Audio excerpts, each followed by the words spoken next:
Halo semuanya, kembali lagi bersama saya Madianto. Kali ini kita akan membahas tentang tanda orang yang pandai mengatur uang. Mengatur keuangan sekilas terlihat mudah, tetapi praktiknya cukup sulit. Ini terbukti dari masih banyak orang yang serba kekurangan padahal memiliki gaji atau penghasilan besar. Ini dikarenakan ketidakmampuan mereka dalam mengelola setiap rupiah yang dihasilkan. Ada saja masalah keuangan yang dihadapi, seolah-olah mereka hidup miskin tapi sebenarnya tidak. Beruntunglah bagi kamu yang cerdas dalam mengatur keuangan, hidup nyaman dan tentram dengan kondisi finansial stabil meski bergaji pas-pasan maupun di bawah upah minimum sekalipun. Berikut tanda seseorang pintar mengatur keuangan. Yang pertama, tahu membedakan kebutuhan dan keinginan. Tanda pertama kalau kamu sukses mengatur keuangan adalah tahu dan bisa membedakan mana kebutuhan dan keinginan. Membuatmu jauh lebih bijak dalam mengelola setiap penghasilan yang diperoleh. Kamu selalu mengutamakan kebutuhan karena sifatnya wajib, tidak bisa ditunda seperti keinginan. Kedua, punya tabungan dalam jumlah cukup. Punya tabungan cukup bisa menjadi tanda kalau kamu bisa merencanakan dan mengelola uang, sebab tabungan adalah salah satu pos pengeluaran penting di dalam keuangan. Kamu tahu berapa yang harus disisihkan setiap bulannya untuk anggaran tabungan. Idealnya 10% dari gaji atau penghasilan bulanan. Menabung tujuannya sebagai persiapan keuangan di masa depan, seperti pensiun, dana darurat, DP rumah atau lainnya. Disiplin menabung akan menjadi kebiasaan bagus agar tujuan keuangan tercapai. Dengan menabung, masa depan keuangan akan terjamin. Ketiga, dapat berinvestasi. Bisa menabung, bisa juga berinvestasi. Hal ini akan dapat memutus rantai generasi sandwich, sehingga kamu tidak akan menjadi beban untuk anak cucumu kelak. Kamu juga bisa mengalokasikan budget investasi dari gaji setiap bulan. Besarannya disesuaikan dengan kemampuan finansial. Investasi pada instrumen apapun yang disesuaikan dengan profil risikomu, jadi kamu dapat mengembangbiakan uang. Keempat, selalu mampu membayar cicilan utang. Karena mampu mengatur keuangan dengan baik, maka kamu bisa bebas dari utang. Kalaupun mempunyai cicilan, kamu dapat membayarnya karena sudah ada alokasi untuk pembayaran utang. Idealnya 30% dari gaji atau penghasilan setiap bulan untuk membayar kewajiban. Mau gaji hanya 3 juta per bulan, asalkan langsung disisihkan, pasti angsuran atau utang pasti dibayar. Jadi kamu bisa tidur dengan nyenyak. Kelima, anggaran belanja selalu cukup. Tidak perlu menetapkan anggaran belanja yang besar agar jumlahnya cukup untuk memenuhi kebutuhan selama sebulan. Dengan budget kecil pun bisa bertahan hidup karena kamu telah membuat perencanaan keuangan yang baik sebelum belanja.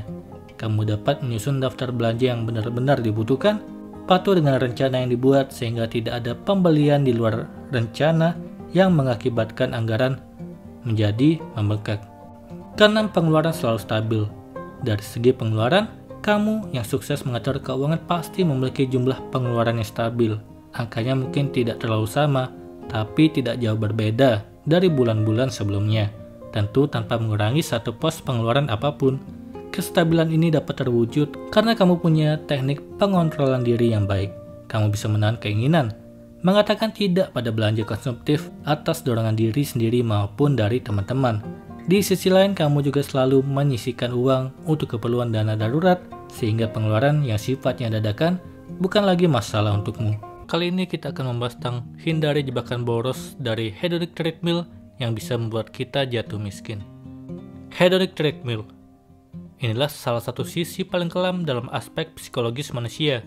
Kita semua mengalaminya ketika berhubungan dengan uang. Hedonic treadmill intinya bermakna bahwa level kepuasanmu tidak akan pernah naik meski level penghasilanmu sudah naik berkali-kali lipat. Kenapa demikian? Karena adanya ekspektasi dan gaya hidupmu pasti ikut naik sejalan dengan kenaikan penghasilan. Jadi ibaratnya hedonic treadmill adalah seperti ini. Ketika gajimu 5 juta, semuanya habis. Saat gajimu naik menjadi 25 juta per bulan, semua juga habis. Dengan kata lain, napas kita untuk membeli materi atau barang mewah akan terus meningkat sejalan dengan peningkatan penghasilan. Inilah kenapa disebut dengan hedonic treadmill. Seperti berjalan di atas treadmill, kepuasanmu akan kepemilikan beragam benda dan materi tidak maju-maju seolah hanya berjalan di tempat. Sebab ekspektasi dan nafsumu untuk memiliki berbagai benda tidak akan pernah terpuaskan. Ketika pemasukan 5 juta per bulan, kamu naik Honda Vario. Ketika naik 50 juta per bulan, kamu naik Toyota Avanza. Ini mungkin salah satu contoh sempurna tentang jebakan hedonic treadmill. Hedonic treadmill barangkali sejalan dengan sebuah ungkapan klasik yang bisa dibilang bahwa hidup itu sebenarnya murah, yang mahal adalah gaya hidup. Hedonic treadmill membuat ekspektasimu akan materi dan gaya hidup terus meningkat.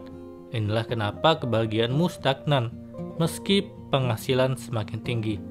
Sebab gaya hidup dan harapan akan penguasaan materi juga terus meningkat sejalan dengan kenaikan penghasilanmu. Ada eksperimen menarik di sini. Seorang pemenang undian berhadiah senilai 5 miliar rupiah dilacak kebahagiaannya 6 bulan setelah ia mendapat hadiah. Lalu apa yang terjadi? 6 bulan setelah hadiah 5 miliar, level kebahagiaan dan kepuasan hidup orang itu sama dengan sebelum ia menang undian berhadiah. Itulah efek hedonic treadmill. Karena gaya hidup dan nafsumu terus meningkat, kebahagiaanmu seolah berjalan di tempat, meski penghasilan melompat 10 kali lipat atau bahkan dapat hadiah miliaran. Fenomena hedonic treadmill mungkin selaras dengan temuan riset yang pernah dilakukan oleh Profesor Daniel Kahneman dan Profesor Angus Deaton yang menunjukkan setelah melampaui titik penghasilan tertentu, maka uang memang tidak memberikan dampak yang signifikan bagi kepuasan dan kebahagiaan hidup. Mereka menunjukkan adanya efek diminishing return, harta kekayaan pada kepuasan hidup. Artinya makin tinggi kekayaanmu, maka makin menurun dampak kekayaan itu pada level kebahagiaan.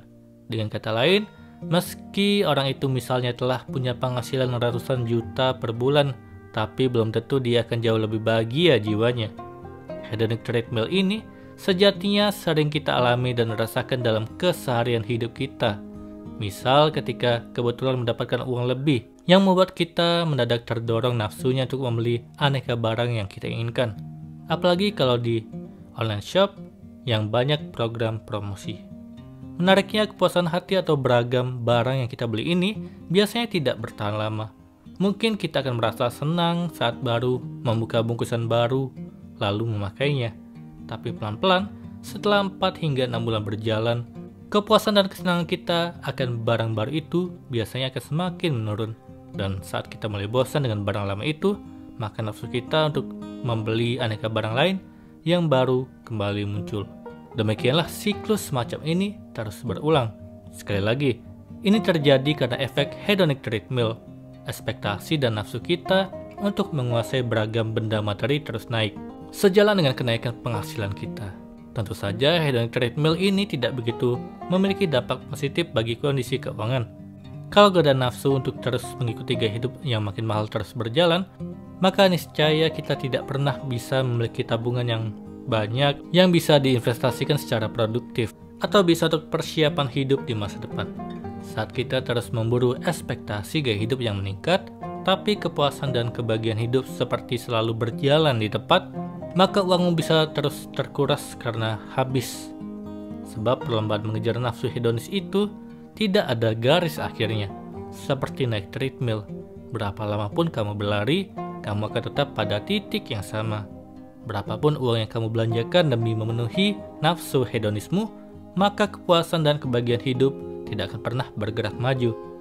Akibatnya sungguh kelam bagi kondisi keuanganmu. Lama-lama kamu akan kehabisan uang dan aset kekayaanmu yang produktif selalu nol. Sementara kepuasan dan kebahagiaan jiwamu belum tentu juga akan makin meningkat. Itulah tadi saran untuk menghindari jebakan hedonic treadmill yang membuat kita boros. Ini diambil dari strategimanajemen.net. Kali ini kita akan membahas tentang sebelum jumlah tabungan berkurang, sebaiknya lakukan hal ini. Setiap orang pasti memiliki kebutuhan hidup yang berbeda-beda. Pendapatan yang dihasilkan pun tidak sama. Tapi pada intinya, setiap orang bisa mengelola keuangannya agar jumlah tabungan yang dimiliki tidak terus-menerus berkurang. Persiapkan tabungan untuk masa yang akan datang. Jangan sampai kamu memiliki kebiasaan besar pasak daripada tiang. Bagi kamu yang merasa masih kesulitan dalam mengelola keuangan hingga pendapatan dan tabungan terus saja berkurang, meski sudah berhemat, jangan khawatir, karena selalu ada cara untuk mengatur kondisi keuangan dan memperbaiki kebiasaan buruk yang sering tidak kita sadari, tapi lama-lama bisa menguras isi kantong. Berikut ada beberapa hal yang perlu kamu lakukan dari sekarang. Yang pertama, harus memiliki tujuan yang pasti setiap kamu melakukan pembelian. Hal yang perlu kamu lakukan dari sekarang agar jumlah tabungan tidak terus-menerus berkurang, yaitu harus memiliki tujuan yang pasti dan jelas. Setiap kali kamu akan melakukan pembelian, apapun itu kebutuhannya, untuk menjaga agar pengeluaran tidak berlebihan, pastikan dulu barang atau jasa yang akan kamu beli atau gunakan adalah benar-benar yang saat ini kamu butuhkan. Kebiasaan berbelanja yang tidak ada tujuannya, hanya sekedar memenuhi keinginan saja atau demi menuruti gengsi semata, itu bisa membuat tabungan terus menipis. Bahkan kalau dibiarkan nantinya, pengeluaran yang kamu lakukan bisa melebihi sejumlah pendapatan yang kamu hasilkan. Kedua, memiliki perencanaan pengelolaan keuangan yang bijak.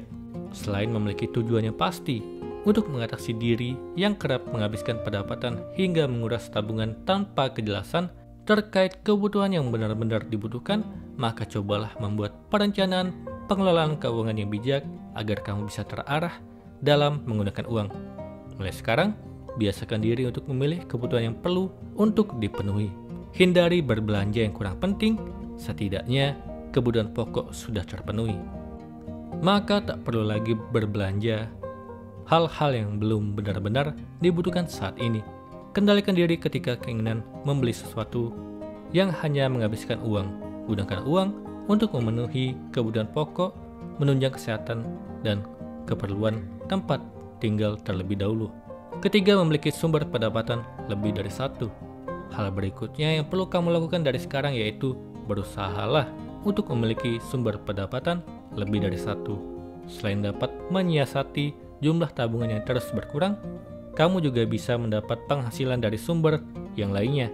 Dengan begitu, jumlah tabungan akan terus bertambah. Mengatur pengelolaan keuangan tak hanya dari satu pendapatan saja. Memiliki sumber penghasilan lebih dari satu juga merupakan bagian dari pengelolaan kondisi finansial. Maka dari itu, perluas lagi wawasanmu dan giatlah dalam mengembangkan kemampuan untuk mendapatkan penghasilan di luar pendapatan bulanan dari satu sisi mulai dari sekarang. Keempat, hindari gaya hidup konsumtif. Gaya hidup konsumtif juga berisiko besar terhadap kondisi keuanganmu. Ini merupakan salah satu faktor yang dapat mengurangi tabungan. Kalau tidak segera kamu hentikan, maka tidak hanya tabungan yang tergerus, tapi bisa jadi nantinya kamu akan terjebak dalam kebiasaan berutang kemana-mana. Agar pendapatan dan tabungan tidak terkuras habis, berupayalah untuk menghindari gaya hidup konsumtif.